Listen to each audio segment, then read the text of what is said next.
Okay. Call the meeting to order then. The approval of the agenda and order of business, and I do have a 9.2 in camera negotiations. I don't know if anybody else has anything to add. Oh, somebody prepared to move it as amended? So Second. Discussion, all those in favor, opposed, motion's carried. No public input this morning, so we're on to the minutes of the previous meeting, April 21st. Any errors or omissions there? Motion to approve. Second. Discussion, all those in favor? Opposed, motion's carried. Things are going pretty good so far. Early. Yes, it's early. Not very far down on the agenda. Okay, Best of Chester Awards announcements. And I guess everybody's aware that people have been nominated and the voting's in. So the winners for the 7th annual Best of Chester Municipal Awards are Best Artisan Retailer, Julian's Pastry Shop.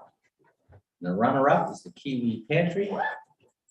Best Building Services, Chester Building Supplies. Runner-up, Todd's Odd Jobs. Best Building Supply Store, Chester Building Supplies. Runner-up, Chester Home Hardware. Best Community Space, Together We Can Community Park. Runner-up, Lordley Park.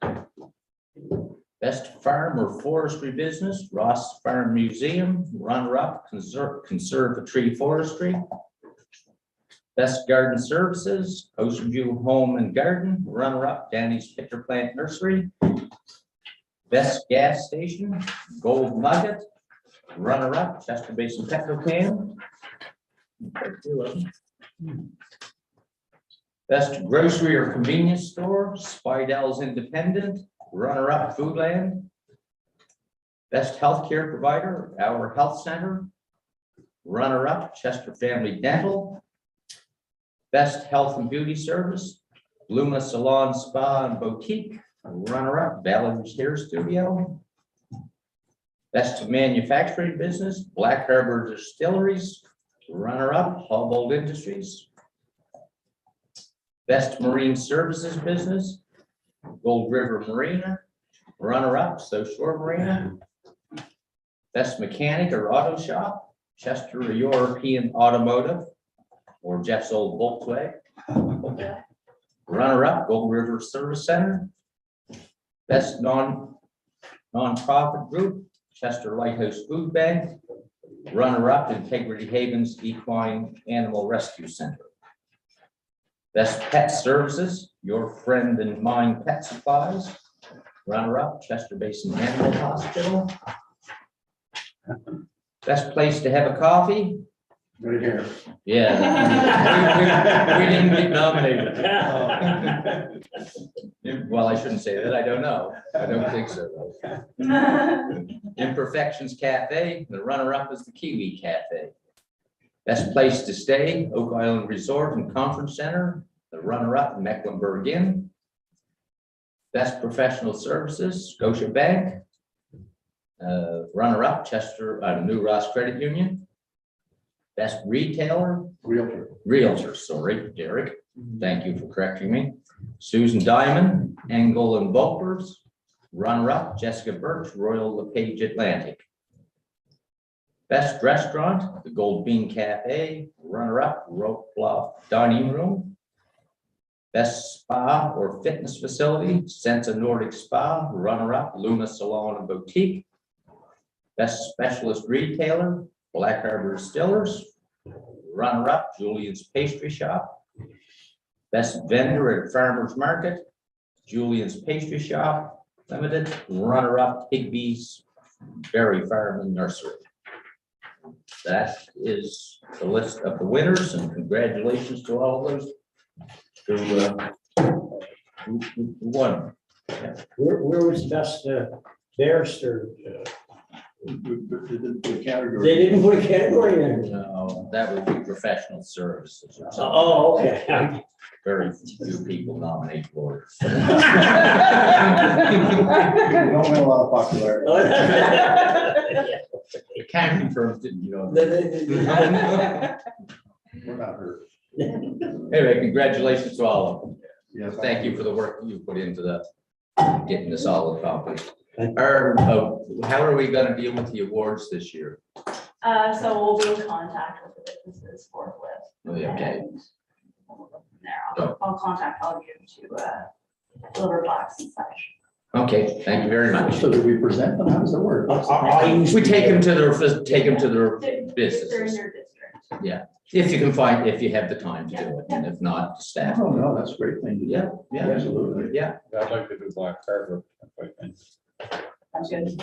Some of these, I don't even know them. I mean, they're obviously not in the Chester area. Yeah, and we don't go and use the service. But I'd like to know a little bit more about some of the ones that I don't know. What one would you like to know about? Well, there's a. Olivia's here to tell. Olivia's here to Well, tell. that's good to show. Yeah. Black Harbor Distillers, I don't know that. Oh, my. That's yours? Tim, yeah, it's nice. We're in the old school. Yeah. Yeah. You'd have to come down sometime, I'll put you down and go up and I'll introduce you and have a little party. Yeah. No, I don't want to have Tony. I remember being invited out in the 40s out to give kiddies once.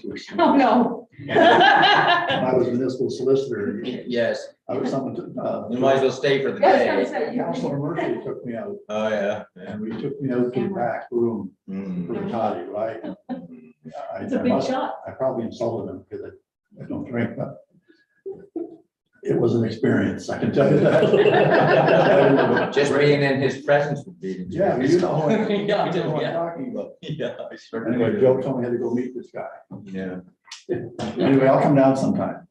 Yeah, this is It's a interesting. great Is organization. anybody else that you don't know there that you want Olivia to tell you? Some of them I don't have a lot of contact with as far as pet people are concerned.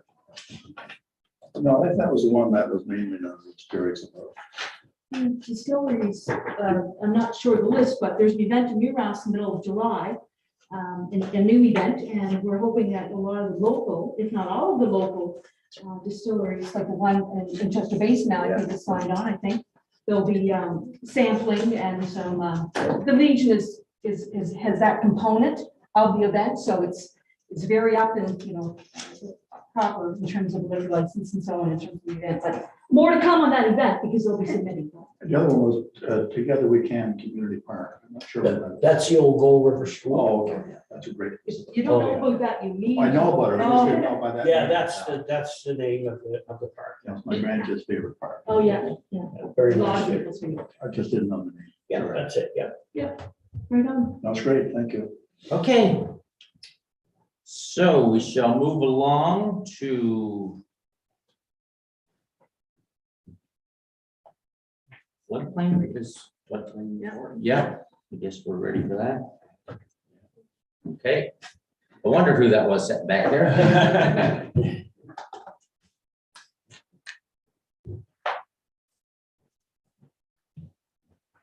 Morning. Morning. How are you? Everyone good, how are you? Yeah, pretty good so far.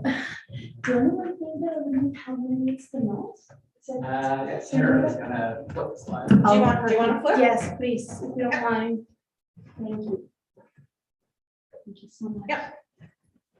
It's 5.2. It's Yes. on there. Yes. Good morning, everyone. We are Victoria Fernandez, and this is my colleague Jim San. We work for CBCN, and we are the consultancy company that led the inland flood map study that was done in combination with the municipality of the district of Lunenburg. So we have a few slides today to tell you. I'm trying to find the cursor. Probably something underneath your mouse. Oh, potentially online screen. You know what? I don't want to take you away from the computer, so you can use the mouse if you want. That's fine. Thank you. It's just I just have this need of having control of things. It's a good experience. Tony works all the time. Right? Okay, learning experience now. So, Just tell her what you want done. okay. So I think we can move to the next one. Maybe. There you Okay. go. So basically, well, you might be familiar, you are familiar with the study. The study area basically covered both municipalities. The intention was to do a hydrologic assessment, basically understand how rainfall conveys, becomes runoff, and what are the processes that control the water balance, basically the process in which water falls, infiltrates, and then becomes runoff. And eventually, when you have extreme events, then it becomes a flooding. We also look in the coastal areas to the influence of the coastal water levels. We know that there is some coastal influence and some coastal flooding risk in the areas, being of course in Nova Scotia and close to the shoreline. And another objective of the study was to develop a hydraulic computer model. So we basically took all the information that we gathered, put it in a computer model, and ran different simulations, different scenarios with different rainfalls, and we used that to evaluate what the flooding risks are. Yeah. And we did a flood mapping, generated some flood maps with that. Next. So generally, the study approach involved gathering existing information, completing a bathymetric survey, which was basically, we took a boat, went to the lake, to the head lakes, and measured what was the depth of the bottom of the lake, and used that to run the models. We developed a computer model, I talked about that already, and we simulated different extreme events for rainfall and coastal level and generated flood maps. The sources of information that we use for developing all these are basically bathymetric information available from the Canadian Hydrographic Service, topographic information that was also available from LIDAR, from the GeoNova website, latest scientific information of climate change. We know that that's an evolving science that gives us different answers and different insights every year. So we try to stay up to date with that.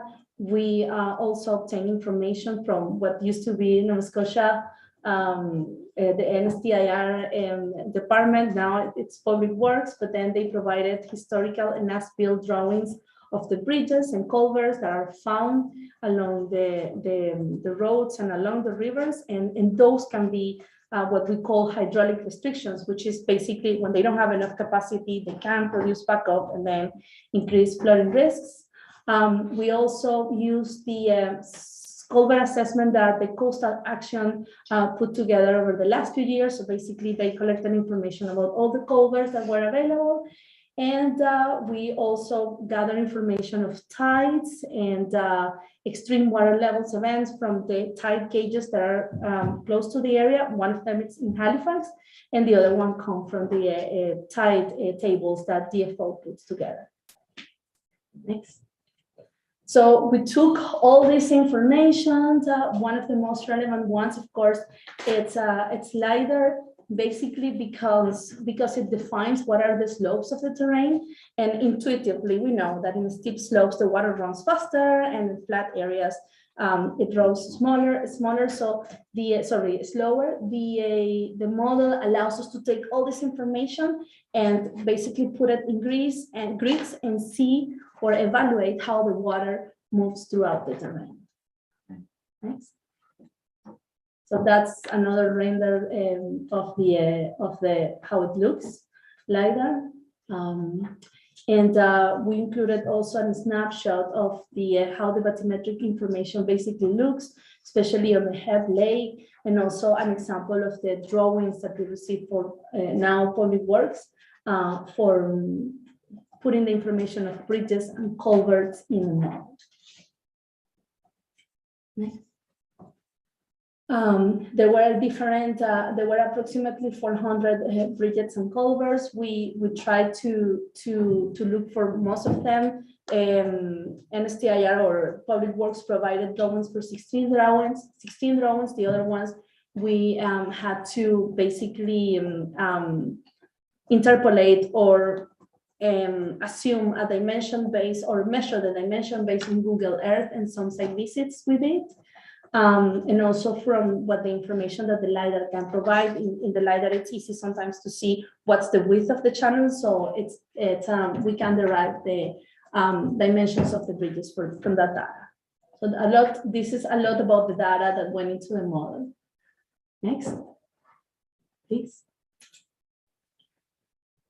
In terms of the events that we model, we basically modeled something that we call design rainfall, and those design rainfalls basically are derived. We take historical data that Environment Canada collects in their rain gauging stations, and then we produce a synthetic, let's call it a synthetic rainstorm that is supposed to be representative of the historical events that had happened over years, and we call that a design event. We do a similar process with the coastal levels, and then we run the models with these rains, and then in a way, or trying to simulate not the worst case scenario, but a bad case scenario, that it's not really frequent, but it has at least 1% of chance of happening every year, which is what it's known as the 100-year event. So next. That's a snapshot of the model. That's how the model looks. Basically, we delineated the different watersheds, put the links, put the channels, the bridges. Next.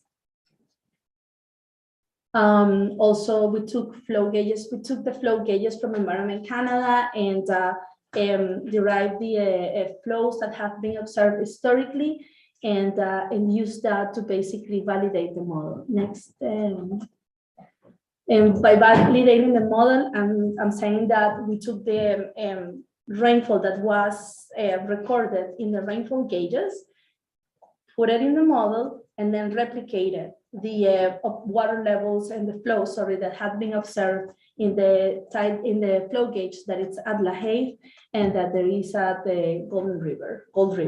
Yeah. And yeah, unfortunately, there is not a ton of measured data, so we were only able to calibrate to those points. It's a big area and it only has 2 points for measuring, but that's what we have. Yeah. The next slides show a little bit some more of the information that the model produced. The upper part shows a profile of the river, so we are able to see that in the model how the slope of the river changes and how the water levels change along the river with bridges and other restrictions. The image also shows how the model simulates the changes in flow and changes in water depth. And to the right, we see how the flood extents then looked after putting together all this information. Next.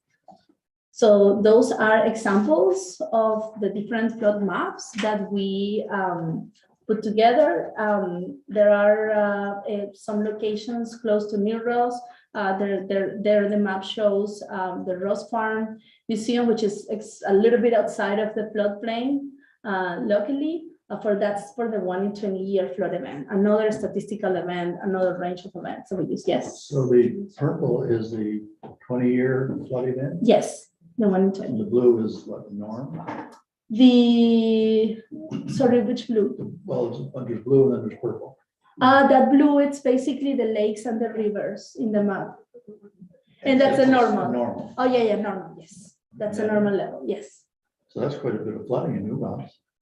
Yeah, I just mentioned to Tara, we actually had with this at the Trails meeting the other evening, because the Ross Farm, as part of the major project, has a platform, a large platform constructed for events, and I won't worry about that, but we talked about that in terms of the possibility, because we are near the lake and the waterway there, with where it's constructed. So where are your trails in relation to that? Not near along the water, because we want the view and the scenic, but not anything catastrophic or to really be concerned with. I don't believe in terms of the trails. Yeah. Pardon? They're high. Anyway, it's interesting. Yeah, it's interesting. Well, and that's an example, or that image showcases basically how the map looks. So the standard maps that we produce with the report show in yellow the 20-year flood line and in pink the 100-year flood line. What's the yellow again? The 20-year. 20. The 20 years, so that's a flood that has 20% chance, sorry, 5% chance of happening every year. And where's the 100-year flood line? It's the red one, it's slightly outside of I it. see a red one. Yeah, it's not, Pink. or pink, yeah, sorry, pink. I see a pink one. They're Okay. really small. Small, you have Yeah. to, you Yeah, we look need on bigger your, maps here. We'll get ourselves some bigger Maybe I'll maps. turn around, look Yeah, at I this. do that. Oh, yeah. yeah, Well, there it is. yeah, Okay, thank you. I hate that my back. Yeah. Okay. That's So- on my map on the computer too, I'm sure. okay, next. So basically, we modeled existing, what we are calling existing conditions, basically or based on current climatic conditions. And then we also mapped flood risks with the climate change conditions. Next, please. So those are the ones with climate change. They tend to show a little bit of increase in some areas. If the area is very steep, then the water tends to be contained by the riverbanks if it's too steep, but in flat areas, you can really see the difference. Next. So some other areas that our maps show, and next. And we can scroll through those unless someone is interested in zooming in a specific area, but those are the maps.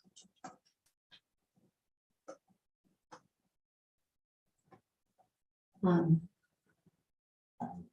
in 20. And that's basically what the study looked at. The scope didn't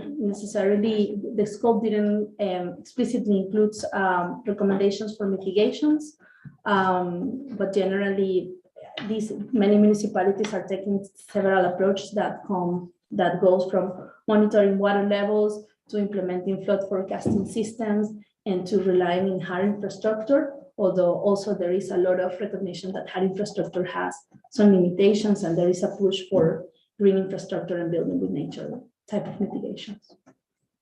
So that's all I got for you today. Okay, but Any question? I don't know, well, it's sort of like, I know that we're gonna take this information and do more work. Yeah, Like, you So- know, how does it impact our planning process? correct. Setbacks to water courses, all that kind of stuff, you know. Yeah, so we wanted CDCL to come in today just to give you an overview of the study that they did do, the processes that they used, and then we'll it'll probably be a workshop, I would imagine, at some Absolutely. point, a couple study sessions or something to look at the mapping in more detail and to look at our current regulations in land use planning and how that would change based on this mapping, or if it would change based on this mapping. What is the map? Have we done enough? I mean, I looked at two areas. We did the whole of entire- Lunenburg County, so all of Lunenburg County was done with the municipality of the District of Lunenburg, so we have the entire county done. So the entire district has been done for us. So now it's just a matter of getting you the information in maps and going through those maps and looking at the areas in more detail. Yeah, this is sort of an overview, there's more detail. I understand. Yeah, Thank you. yeah, for each specific. Yeah, so correct me if I'm wrong, in our planning, we don't actually have any restrictions that relate to floodplain in building floodplains, do we? I can't remember where we landed on it now. Garth's not here. Yeah, I don't think. I don't think so. So- I don't think it was Yeah. specific to that. And if we compare that to, say, our neighbors at HRM, they actually have Yeah. severe restrictions. Yeah. And a 1 in 20 event is actually not all that infrequent. Right. So, you know, I We think- just landed on watercourse setbacks in general, so now it's a matter of, do we want to make that more specific and go into, And I think that informs good policy, because this just say giving blanket setbacks when you have steep slopes alongside of watercourses. There may be some siltation or phosphorus reasons why you may want to have setbacks, but this is a different matter, isn't it? This is the protection of property and possibly life. So, you know, this is a better, this tool can be better used for policy, can't it? Because then instantly we can layer these maps on top of our planning and then provide exclusionary areas for construction. Yeah, so that we aren't dealing with people with houses or flooded rooms. That's right, and they're saying, why did you let us build there? Yeah. That's right. So when would we have a workshop on this? I think it's important that we. Oh, yeah, I don't want to say, I mean, it's like everything, we've got a lot of stuff. I understand. I'm not saying tomorrow, but I just, are we looking at something this year? Oh, yeah, we'll be there. Yes. Yeah. Okay. Yeah. And I think the intention, go ahead. Yeah, I was just gonna suggest that what we plan to do is as a staff team, there's several staff members that would be interested in and would contribute to some further discussion about this and just the implications and you know, what steps municipality may take, something that Andre just mentioned.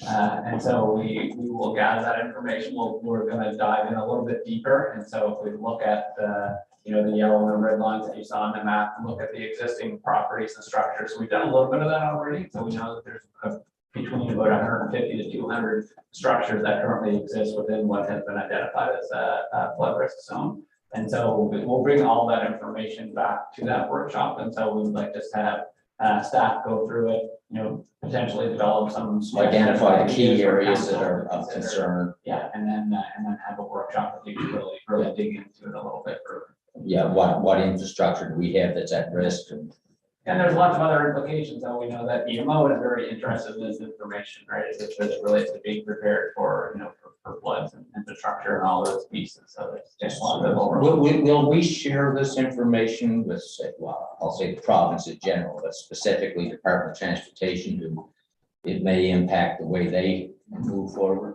Yeah, absolutely. I think that's all part of it is any partners or anybody that could find this information useful, that we would. Where they put roads, how they repair them, that would all be relevant information. So we would be having a workshop on our own, or would that? Oh, we would be on our own, but it's just that. So Motor will do their own. We did the study together, but beyond that, we just take our own. Yeah, Findings. it was just made sense. Of course it did, yeah, I understood. But our workshop will just be us. That line. Yeah, we'll set our own policy, they'll choose what they want to do. Nice to know what they do with it, so we sort of. compare. Well, they work together. Yeah. For staff. They had planned to do some work around the same time as we were having this presentation. They had some changes in staff, and so they've postponed a little bit of their work until this fall. And so we definitely want to stay in tune with what each other's doing. That municipalities can go in different directions, or they can be very similar in response. And so the impact as well on Modal and some of their flood areas is perhaps different than what ours would be as well. So anyway, so there could be some similarities and differences depending on how the municipality handles the information and what we do with it. Andre? I just want to say this is a great study. I think this is well done, actually, and now we can form the basis of a more thoughtful and sophisticated planning tool instead of just generalities. Of course, there's implications, you know, if we deem certain areas not buildable, you know, there's going to be public interest in that. If you own land and suddenly the municipality says you can't build there, it's possibly going to generate some excitement. So we have to understand that as well. But you know, it's sometimes dad has to do what's best for the kids. Yeah, that's right. We're used to being unpopular. Just a question for Chad or the CDCL team members. This report has now been received as a final report. Yes. So I think it's something we would also want to have available on our website and available to the public. Yeah. So that they're able to consider implications on their own properties out ahead of us if they wish. Before they start. Yeah. And we do definitely, that's part of one of our important discussions with staff is on the mapping. And because the mapping is yeah, it's important to have that information available to the public, and so we'll have to figure out what steps we need to take in order to make that happen. This is now public document, Chair. Yes, of course it is. Okay. Anything that comes to a public session council. Yeah, I'll be sure, I don't want to be outside. Any other questions? Thank you very much for coming in. Thank you, For the work everyone. that you've done for us. and, Sure. Very Thank much you. appreciated. Thank you. Enjoy the Thank you, rest of your everyone. day. Have a good day. The Thank sun you. is shining. Yes, perfect day for coming. Most Try to find a good definitely. job. Thank you. Yeah. Okay. Quarterly report, infrastructure and operations. You've been here a month and a half or so. When have all of you get done? Oh, this, you're about to find out.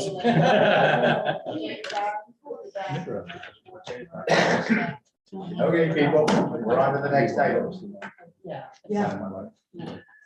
Morning, Council. Thank you for your kind attention. So I'm here to give the Q4 of 2021-2022 financial year. I was here for all 4 days of it. So just please bear that in mind. But one thing I do want to stress, though, is that since I came on board, and Fred and Tammy, currently, as of today, we have 23 operational projects that are in various stages, playing catch up, and there will be more. And we've got 2 major administrative projects underway in terms of asset management and general strategy for the department. So I'll be touching on those, well, with your permission. I'd like to come back in a couple of weeks just to give you a high-level rundown of each one, where we're at, just so that you know where we are. But I thought for this Q4, I'd just stick to the quarter in question. Look forward to the next, to you coming back. Well, it should be a lot longer than this one, so brace yourselves. So in terms of administration, so as I mentioned, there are 3 new staff members, myself included, Fred Wynot, Director of Public Works, and Tammy Bezanson, Certified Engineering Technologist. And I'd just like to sort of give a mention to Emily Lennox, who's been steadfast in her support for our department and the help that she provided in terms of distributing inquiries to the correct people when appropriate. So it's a good job by Emily when she's been fighting the fight on her own on occasion. Solid waste and operations and maintenance. Largely being standard operational ongoing work. So Kaiser Meadows Road, keeping that level, the maintenance of the heavy equipment, monthly groundwater surface water sampling is ongoing. Clay cover of the landfill is completed daily. The household hazardous waste collected and packed daily. And with large stocks of refrigerators requiring CFC removal ongoing, and the repairs of the organics recycling transport area. Off-site maintenance includes the inspections and repairs to garbage corrals and compounds, and the cleanup due to illegal dumping as required by our own staff and that of GE, which are our contractor. So the next slide is the collection of the tonnage that we've collected to date. So this is for the entire year. The total to date is on the right-hand side of the slide as you see it. In summary, compared to the previous year, 2020-2021, there was an overall increase of 10.9% increase of tonnage of all different types of waste.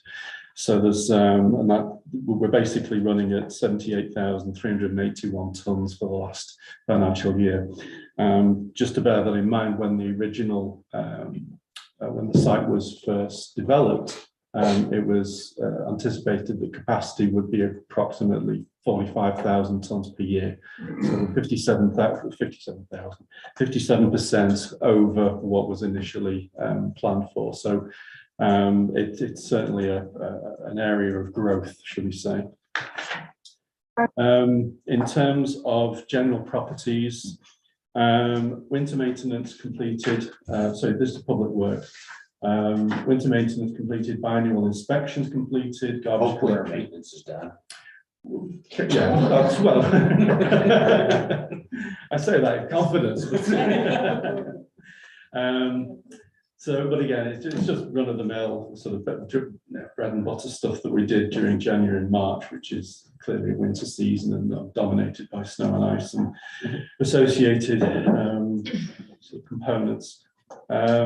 Trails continually inspected in collaboration with our colleagues in rec departments, and minor repairs done to the infrastructure. Roads inspected in collaboration with the Nova Scotia Department of Public Works. Street lighting referred onto NS Power. That's a year-round ongoing. I'd just like to ask a question. Yes. Because you're gonna come back in a few weeks with more detail. I've been dealing with trying to complete a project for 4 years here. Okay. The last update we You got had. your shovel out? Or The last update we had was that the work order for the last leg of the from Martins Point Road to Martins River Bridge. They asked us to submit another request because the other one must have went by the wind. They have probably 4 or 5 different work orders. Okay.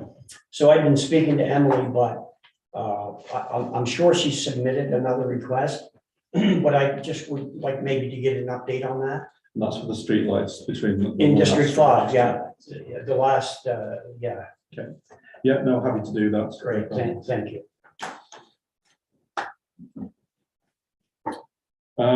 Traffic control. So the speed radar that we have was not deployed in Q4. But I just want to remind everybody that we do have the 7 permanent fixtures, but the speed radar is still available to use. So if ever you want to have it deployed in a certain area for a particular length of time, please feel free to ask. I have a question for it. I've had a request on a private road, and I'm not sure if it's allowed. So I thought I had the Fox Point Lake Association. There's a lot of homeowners back in there, and they asked that question. I told them I'd bring it here and ask them, because I wasn't sure if it was allowed on a private road. No, it's ours. It's got nothing to do with the province, so I wouldn't see a problem. The Maggie's still kept, but you're still not allowed to speed on it. No, they just thought it may deter the people from speeding if they had it there for 3 days. A lot of them, they felt the association, a lot of them didn't feel they were speeding, but if they actually saw how fast they were going, they may take it to heart, so. Anyway, I'll put a request into that later. No problem. I think it would be helpful to work with an association in terms of siting and location. What I may do is get the head of the association to call and let them deal with it. They would know where to put it and exactly where, that type of thing. So, okay. Thank you. That could be easier, because there don't be highway permission to do it. No. Okay, moving on. Green cart delivery. We delivered 146 green carts in Q4. This is again an ongoing program that we have, and the objective is to deliver them within 2 weeks of the request received. We try and get that beforehand, so 2 weeks is the maximum. It's very often before that. There was a review of Watercourse alteration of the Hanover Lake. It was as a result of inquiry or concern by an adjacent lot owner flooding, but it turns out that the province were keen for us to address the issue in terms of fish habitat and the grade of the new culvert that was installed in 2013, I believe, and it disrupting the fish migration up and down within that area. So that we're on with that, but that came through in Q4. It's part of our current projects that I mentioned earlier. And we also issued one RFP during Q4 for the sidewalk design, which was awarded last week.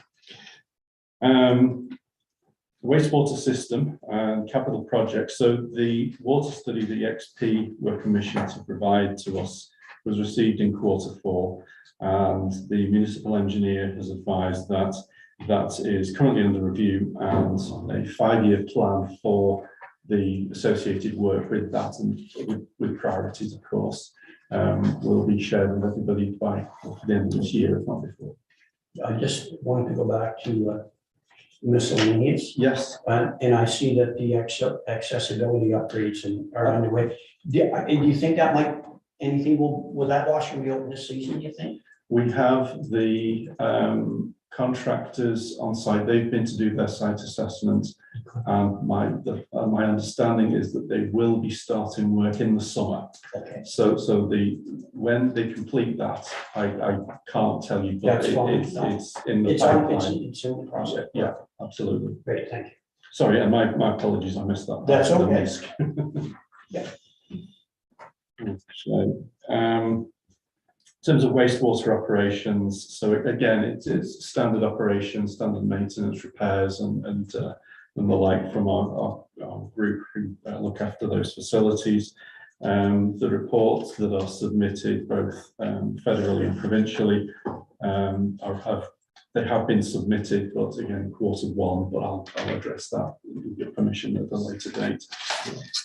And then the statistics for the public works, basically just a list of issues and permits and concerns that we frequently get through public works from Emily.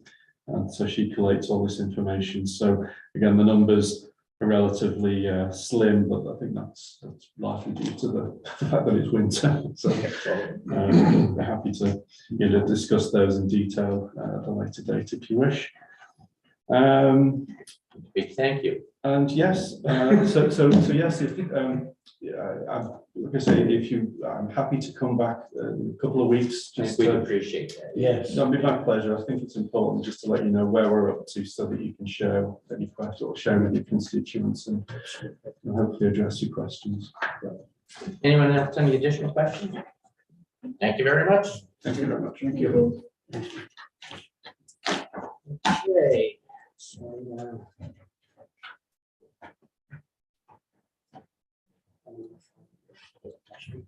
landfill equipment replacement policy. Oh, okay. Street. Oh, 6.2. Oh, street improvement bylaw, that's right, okay.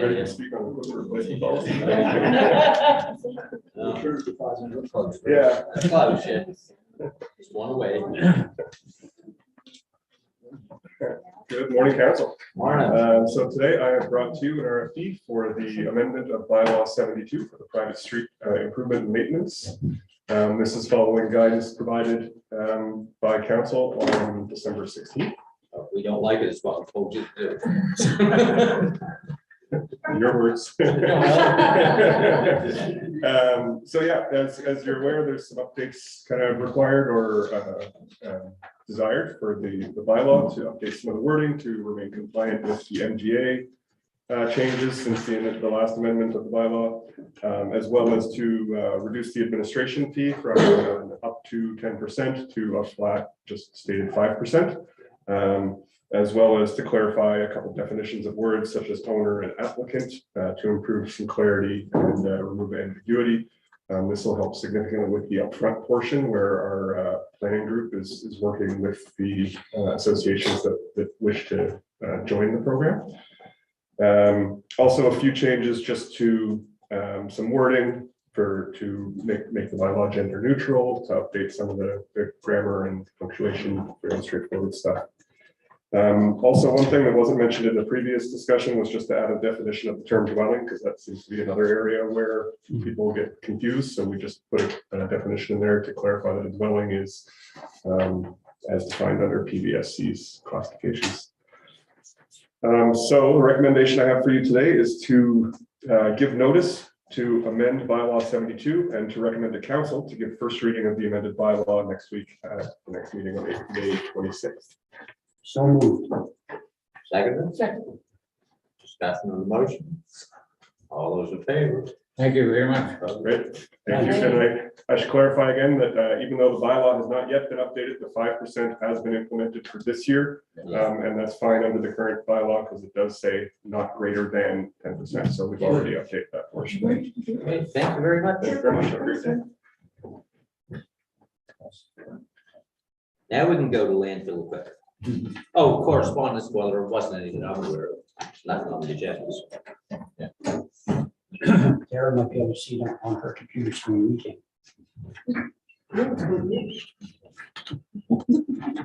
Sorry, Tara. Very thanks so much on the computer.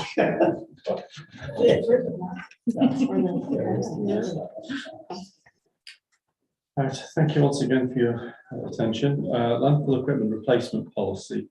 So the recommended motion is that the council adopt the landfill vehicle and equipment replacement policy in order to establish a framework and guide for the ongoing sustainable maintenance, repair and replacement of landfill vehicles and equipment.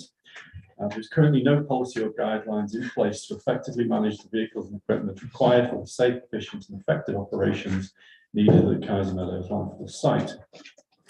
In order to modernise the fleet management and vehicles and equipment, of vehicles and equipment, I should say, a policy is required to provide guidance on how these assets should be maintained, repaired and replaced. This policy would form part of a broader set of asset management plan and fleet management initiatives.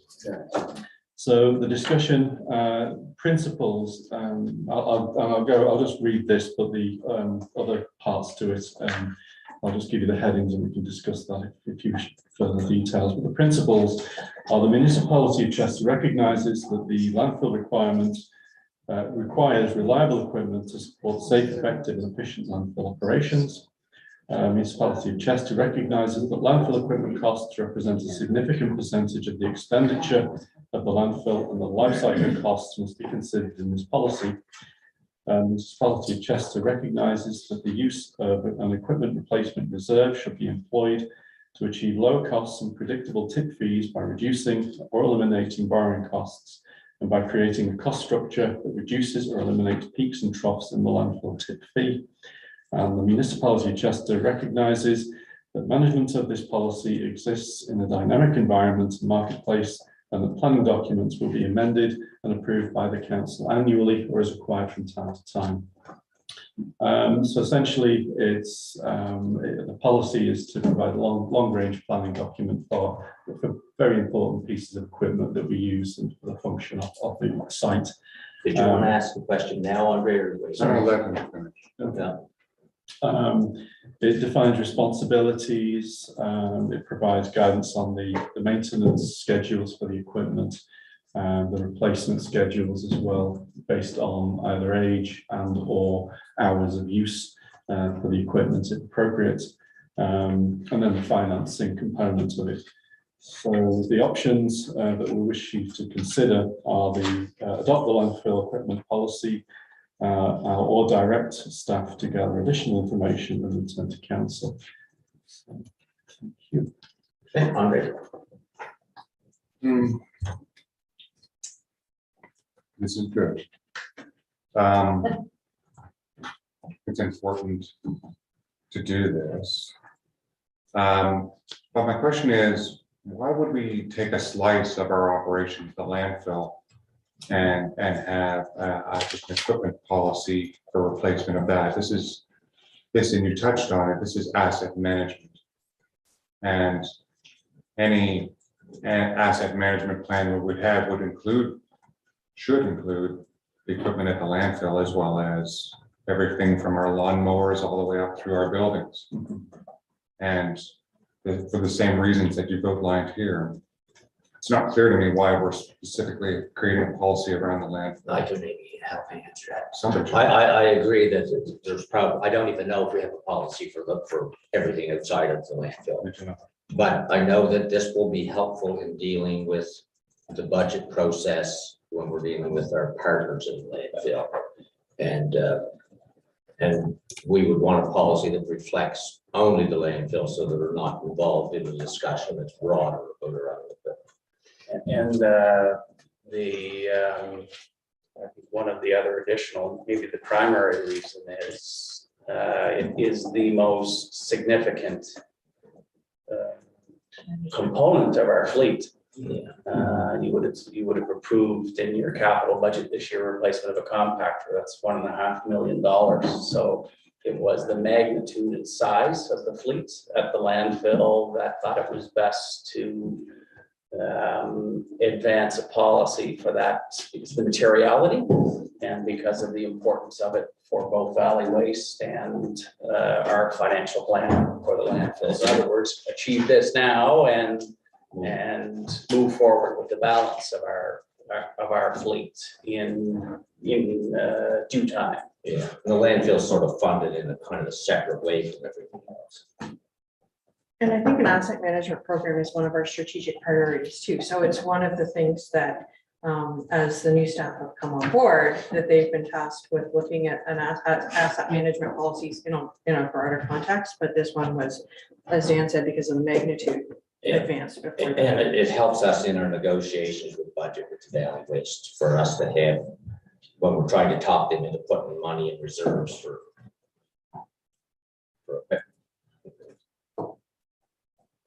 Okay, yeah, so, okay, I accept that, for strategic and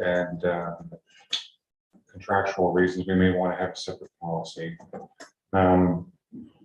Is it broad enough? I mean, and this is asset management, and we're just specifically focusing on vehicles and equipment, but does this extend to the lifespan of the mini treatment plants that we have there, or other hardware that may be on site? Are we specifically only talking about things with tires on them, or what's entailed in this? We separate those types of construction costs. Yeah, just the focus of this was the wheeled and the tracked equipment. And not the other infrastructure. Yeah, that was the primary objective, is to have that 5, 10, 15-year plan for the replacement of that rolling equipment.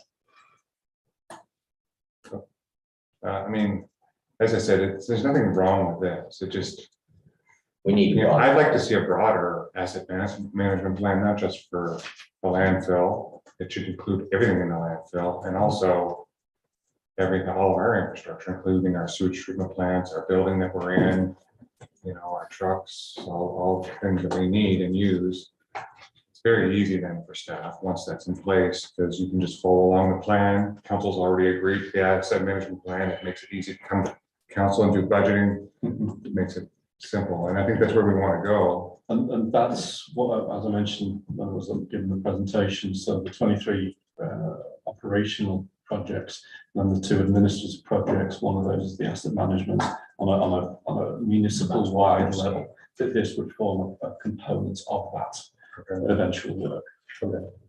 Anyone else, any questions? I have a question. Okay. On the, I think it's page 3, request for decision. Just trying to see where all this fits into. We're talking about the replacement policy that's changing. And I agree with expanding it in time. In the strategic priorities section, environmental stewardship, landfill equipment replacement policy. That's what we're doing right now. Yes. But then we have transition 2050 greenhouse gas emissions mitigation. Where does that fit into this? Over the longer term, and as we know, vehicle technology is progressing towards more EV electric vehicle options. In order for us to react positively and get the correct equipment at the time, I think it's valuable to have a policy like this that allows us or guides us to pursue those opportunities to go to more sort of less carbon intensive vehicles when they become available. The equipment that we're referring to here is not all of it, but a lot of it is heavy duty equipment, and they're all diesel run, and we're all aware of the cost of fuel at the moment. So if we're able to monitor developments and perhaps trial equipment that's more either a hybrid option or a full electric vehicle option in the future, it allows us to do that, hence the emissions. My question is, we're being asked to adopt the landfill equipment policy. Agreed. Where in that policy are we dealing with transition 2050? Well, it's over the. There's something specific in there about that. Sorry. Well, it's really part of the replacement, so 3.03 on the second page. It just allows us to review those options available to us. So if we have in our mind that we want to reduce, I don't see it mentioned in 303B though. it's not specifically, Should it be? but it possibly, quite possibly. Question, I just think it's a big deal. No, And it's in one part of it, but it's not really in the policy we're asking to adopt. It's not there really. I could absolutely include that as a line item. How would we do that? I mean, Well, I believe Jonathan Leakin was leading some of that work on the. I don't want to delay this on that account, but I'd like to see Yeah, that so- included. Transition 2050 is a study that was done, and Jonathan can probably speak to it a little better. He's in the audience. But he is going to be bringing forward that report and then some further action items and some actions from that report. It probably won't be next week. It'll probably be in the upcoming week. So probably in June sometime, we'll be bringing that report forward. So from that, we expect that there will be some additional actions which Changes to a variety. which of policies. could affect a number of different policies, correct? So what I would like to see in I get the number, 3B, more meat on the bones of transition 2050. There? No, Okay absolutely. with that? Yes, absolutely. Well, I don't have any issues with it. It's just something we should always be considering, but we will be getting a We're broader adopting a policy. policy without mentioning that. I think that's. Okay, so somebody prepared to move, we recommend. So this, with that addition, this would come back next Well, it has to week come for back. first notice. Yeah. And then a second reading later in June. Yeah. So we can come back with some suggested wording. Yeah, so it's been moved, second discussion. All those in favor, opposed, motion carried.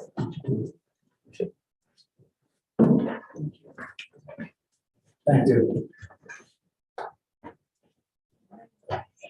Okay, we'll do pace before we have, or break. We did that. Yeah. I did it. Morning all. Warren, Talking of Transition 2050, PACE program will help you achieve Transition 2050 goals, which as Tara alluded to, we'll get into. It'll be around. So, property assessed clean energy program. Council has established this as a priority. There's a great deal of interest in this. It is a practice that's conducted in about 17, 18 municipalities throughout the province. I'm just going to run through a couple of underpinning things, and then I want to get into council's feedback on direction on specific options that are available. And then from that, we'll take that away and craft a draft program and a draft bylaw that is required and bring that back to council. And then you can really sort of get into the nitty gritty and ensure that everything is lined up to council's expectations. Yeah. So briefly, a PACE program is permitted under the MGA of those as outlined in the report there. So there's those 4 categories: energy efficiency equipment, renewable energy, water piece, which we already do for water supply upgrade program, and on-site septic disposal. The kinds of energy retrofit measures that a PACE program usually contains is informed by direction from the province. So the Department of Natural Resources and Renewables is very invested in advancing these kinds of initiatives and provides a one-time startup grant to enable municipalities to sort of do that. That grant can either be used to sort of help with a contract provider, a program delivery provider to sort of do that, to set it up, or we could do it ourselves, as we'll get into. Those categories then, so from the province, the required energy efficiency measures are listed, and then there's also optional energy efficiency measures as well. And so as you can see, they're very broad. And what the sort of underpinning principles of all these measures is to do two things. One is to reduce greenhouse gas emissions, and the other is to save money, to produce much more energy efficient solutions. And as we'll get into with the Transition 2050 piece, one of the main contributing factors of greenhouse gas emissions in terms of community emissions is in residential heating. So a lot of this touches on those kinds of measures. On page 3 of the request for direction is an overview of PACE programs offered by currently offered by municipalities. As you can see, there are, I think, 10 there offered that are done in partnership with Clean Energy Financing. That's the Clean Foundation program. There are 2 which are basically independent. So that's the Colchester County programs. They split up what they do in terms of general energy efficiency measures and also a solar program, and then HRN's longstanding Halifax Solar City program. So those are independently run by those municipalities. And then Town of Wolfville is part of a partnership with PACE Atlantic. PACE Atlantic is a relatively new player on the scene in terms of PACE programs. And so that one with Wolfville is part of a interprovincial partnership with 2 municipal units in PEI. So that's the overview. In terms of what those programs offer, again, you can see there's a range in terms of the financing that's provided per home. You know, you're talking about $10,000 to $50,000 to $20,000, depending on the project. The financing term awarded to homeowners seems to lean generally to 10 years. And then in terms of the interest applied, it's all over the map. It all depends on, it all depends on. That's like mafia. Yeah. So there's lots of options there. A couple of notes too, in terms of PACE program trends. There are some municipalities that will provide the amount of financing and link that to the value of the home. So that's an option that council can consider if that's a viable thing. Similarly, one of the things that Colchester is doing with their PACE program is they're attempting to target low and fixed income homeowners, and as well as older housing stock. So that's in terms of prioritization. That's what they're doing in the initial sort of years of that project. The overview on page 4 and 5 of the PACE program components, that's all I won't get into that, but that's all the sort of basically an administrative snapshot, but just to give you a sense of the kinds of components that are required, both in terms of the homeowner's responsibility, the program provider's responsibility, if we go that route, and the municipality's responsibility. So there are lots of moving components in terms of ensuring that the energy measures, retrofit measures, are appropriate to that property, both in terms of the desired goals, both in terms of the making sure it's worth the value of investment, because it's an important part of the assessment is understanding that there is a suitable return on those measures. So there's that cost savings ratio and analysis that comes with that. Any questions about that? I've got to avoid going to the end, but I don't have to. All right, you're good. All right. So broadly speaking, then that's an overview. And again, we can go into any kind of detail at any time. Yeah. But here's the meat of the matter right now. Did you want to address something, Councilor? Okay. So in terms of options, there are 3 main areas that we need some direction. So the fundamental one is who's going to do this? So is council's wish that we do it ourselves, or do we approach Clean Foundation or PACE Atlantic? In short, our recommendation is that we go with the Clean Energy Financing Program with Clean Foundation. The reason being is that it's an established program. Our neighboring municipal units are part of that program, so there's recognition. And so it offers that kind of ease of access and so on. we certainly could do it ourselves, but I think it's important to note that you would need a dedicated staff person to sort of coordinate that program. So that's not an insignificant consideration. Jonathan? Yes. So the reason we're saying you would need a dedicated staff person is if you want, in order to be eligible for the provincial rebates and the federal rebates, you have to have the energy audits done. And so you'd need a staff person who has, or someone who has that expertise. So unless you use PACE. Now, if you don't want our program to be associated with the rebates, then we can run it similar to how we run our water lending program, but they would not be eligible for the rebates in that case. So the simplest form of it would be to mirror what we do for our water conservation financing, but they would not be eligible for the, so that's why we're recommending that we use a contractor to do it. The home energy, the home energy assessments is the key piece to ensure it lessens the financial burden on the homeowner. That's a critical part of that too. Plus, people will want to be able to access money, grant money and whatever, so it makes sense to me to go with one of the Andre has his hand up organizations. first. That's okay.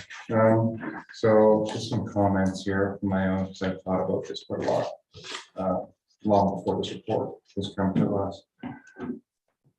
So first, why does the MGA have these 4 provisions in which residents could come to their municipalities and potentially borrow money? The reason is simple, because the things that are outlined are things that the province wants to encourage residents to do because it's the right thing to do. So we should want them to do that as well. So we want to make it easy for our residents to do this. We want to make it convenient because it's the right thing. So when I think about the options, then if I'm a homeowner, what are the barriers to access this program? Well, high cost of assessment. So if you're entering into this program and let's say we're partnered with Clean, which I think is the correct way to go, and I think that's been borne out by our neighbors. I think we can learn from them that most of them have gone that route for a reason, because then the entire administration of this program can be done by others and be contracted off, and that makes sense to me. They already are established. They already are doing this. We don't need to recreate the wheel. But when I go back to the barriers, $650, then just when you're a resident, you don't know if this is going to work out for you or not, and you have to pay the $650 up front. That's a big barrier for residents. And I think some municipalities have waived that fee, and when they've done that, they've seen a massive uptake and resident participation, which I think is what we want to encourage, even though it's a slight cost to us. If we want this program to be a success in our municipality, I think we're going to want to subsidize that rate probably down to something in the $90 to $100 kind of thing that makes it manageable for an ordinary person. That's my opinion on that. Then it comes down to the interest rates. Once you've identified there's a need, we have a table there, and there's a wide range of rates. And I don't think the intent of this is for us to make money off of this. Just not lose money. Yeah, and so what question I would have back to Dan or Jonathan would be, is our intent to borrow or take from reserves? What would be the plan for financing this? Well, I need to talk further with Tim, and we did have some discussion. And so in the report here, we give this a scenario. So for example, council could say, because one of the key issues is going to be in terms of total financing is how many homes do you think we would want to do? So and we're not, what I would like to do next is to sort of talk to our municipal partners and find out what kind of uptake they've had in their programs. Because that might help how we structure the financing in terms of total financing and individual agreements with homeowners. So we can, be 500,000 for the first year in terms of allowable total project financing is just a sort of a ballpark figure. We can go whatever, but in terms of the financing, the water supply upgrade program, we use the Scotiabank prime rate that we use for They charge us. Yeah, so it's just that. So, but again, we have flexibility. We could go whatever. So I think once council gives us some direction on total amount, on individual project amount, Tim and I can sort of have a closer look at the figures and the financing and present a number of financial scenarios to council how that might look, both in terms of factoring the sort of how to manage the financing component, but also how to subsidize and to what extent the fees to homeowners. So that would be the overall package we would bring forward to council this March. By way of follow-up here, sorry, it's just that, you know, if we were to, let's say we were to borrow from the Municipal Finance Corp, I think we get some nice rates, and I like the idea of using that plus some small administrative charge of whatever, some 0.5% or 1% or something like that. I think that would be probably a better deal than any resident would normally find on their own. I don't think it would affect our debt finance or our debt service ratio because we have offsetting revenue. Yes. So I actually don't think that will be a problem. And probably it would allow us, instead of putting caps on the number of residents that participate in the program, we would be able to take whatever we need because we're financially healthy. I'd like to hear back from Tim on that. And then I'll just finish my thoughts here. You know, for me, like the cost of some of these retrofits could be great. Like for example, if it's an older home, maybe it's still a valuable home, but if they have to do a number of upgrades, oftentimes, like let's say you wanted to put new heating systems in or solar or whatever, but oftentimes you have to address like leakage and insulation and other issues. So the cost could be maybe, I see many municipalities are up to in the 40,000 range. And I think I would think that we would want to be something similar, but of course you don't want to invest $40,000 in a property that's worth 75,000. No, we gotta get it. So I like the idea of having, personally, I like the idea of having maybe some number like up to $40,000 or 15% or some percent of the value of the property, whichever is lesser. Like the Wolfville model. Yeah. To me, that makes sense. I think that because we are seeing in this inflationary environment, I hate when we make policies that have fixed numbers like 40,000, because, you know, in 5 years, 40,000 may not make sense. So if we create this bylaw, I'd like to have some sort of clause in there where every 5 years or something, we review that number. And it automatically comes back to council, because sometimes we forget about it. And then you realize that people aren't taking up the program 10 years later because $40,000 is meaningless. Yeah. So I'll say that. I think that's it. The only one comment is I think that also council was interested in a water program, but it's a separate discussion. I realize I just want to put that on the radar. That's actually, I think, more of a change to our existing our wastewater program. That would be a change to our water bylaw, maybe, where we can do both. But that's a separate discussion. Hopefully, it's on your radar. Sharon. No, I agree with Andre. I like the town of Wolfville one, but I think we need to charge whatever We gotta get. our cost of borrowing. I don't think it should be zero, whatever we charge, and if there needs to be a small admin fee, I think we have to. And I think they do that. They say that plus a 5% administrative fee. Yeah, I'm not sure about the borrow part. Plus 5%. I think I'd like to go back. I'm tentative on that. Well, I need to know the financial. Yeah, and also I like the idea of targeting I guess, not the $1 million homes, the ones under 500,000, because they're normally the ones that probably can't afford to do the upgrades, or in my mind, that's the way I think. If you got $1 million house, They're gonna upgrade, I would think, so I'd like to target perhaps the lower ones, or the lower income and whatever, versus just wide open. Yeah. But I mean, I think it's gonna be a great program. And we have enough funding, I think, in reserve, and if we can borrow either way, we have the finances to do it, so I'm in favor of doing it, but I would like to target the lower. I think that's more important. Yeah, I think I agree with almost everything everybody said. I mean, I'm just, you know, I think the lower income and the older homes obviously are the ones that you should target. Yes, not the others. And you know, the green energy, letting somebody else do it. We don't want to hire another staff person, right? Anyway. But you know, I've never taken advantage of these programs, and it's because I live in a 100-year-old house. And if I want to put heat pumps or anything, and they're gonna make me tear my house all down and rebuild it before they'll give me that, and that's just, forget it, it's not worth it, you know. But, so I think that's an issue for some people is you don't do it because, yeah, I want some solar panels, yeah, I want a heat pump.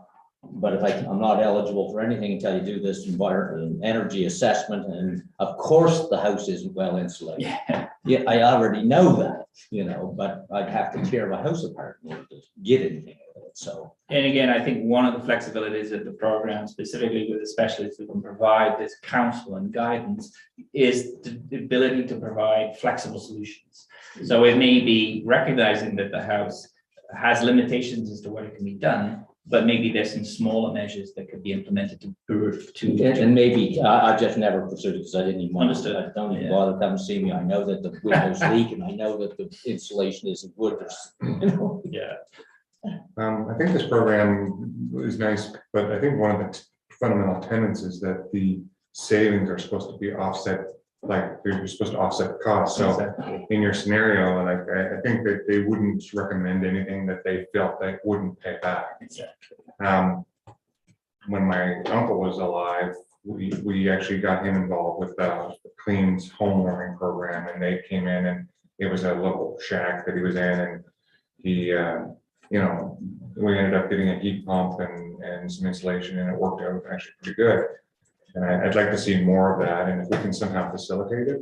Yeah. One of the biggest things that in my long drawn out discussion on this whole thing is that, and I haven't heard anybody comment on it yet, is somehow what council's willingness would be to subsidize that initial assessment fee, because I think that will make or break this program.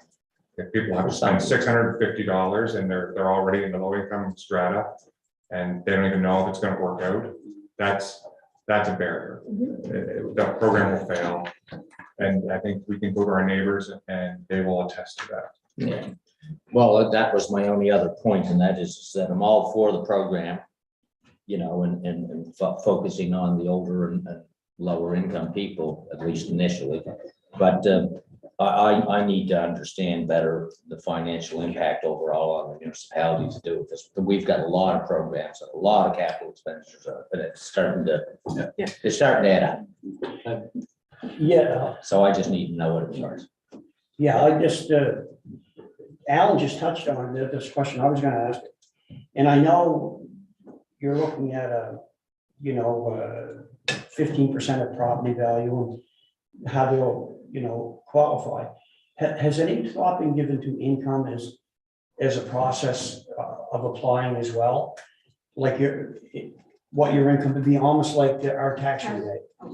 So like Yeah. qualify for sort of low income status. Yeah, is there some thought to that? Because that's the people I think we want to target. Well, and if that is something that council wishes to explore, we could certainly see how that might work and have a conversation, I'd certainly have a conversation with Colchester just to see how they implement that component. But I think that's one of the options that council can bring to bear on the program. And again, depending on how large an intake council wishes to allow, if perhaps it's, the initial intake is that, but we also have, keep it flexible so that you can have other kinds of homeowners. There's all kinds of options that how council could design this program. Okay. I just have another comment. It's just about, sometimes this type of a program, which I think will scare people. It's just because they gotta get someone in their house, like some of our animals are.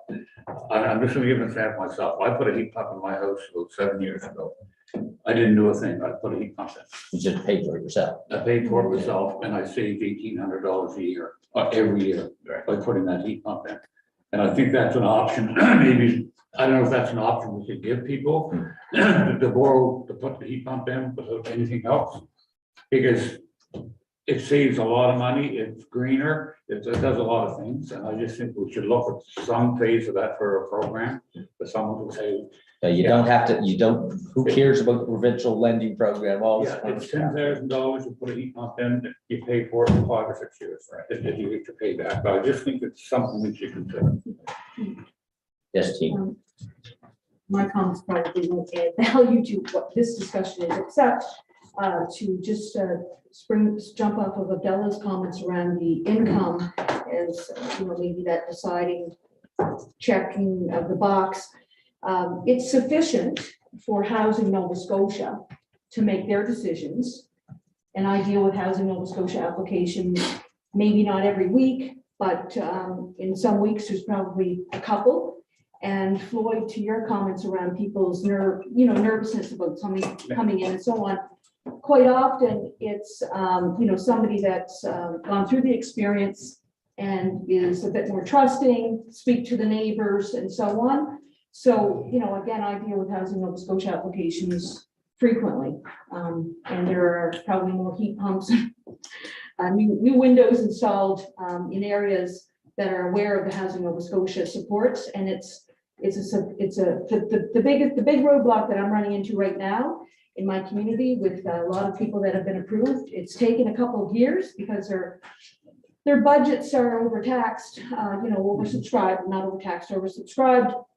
And right now, again, it's taken a couple of years to work through the system, but I've got people waiting for contractors to call them back to be able to do the job. And that is a real concern. There's nothing we can do about it, but I would have thought that the biggest challenge was getting approved by Housing Nova Scotia, taking a couple of years.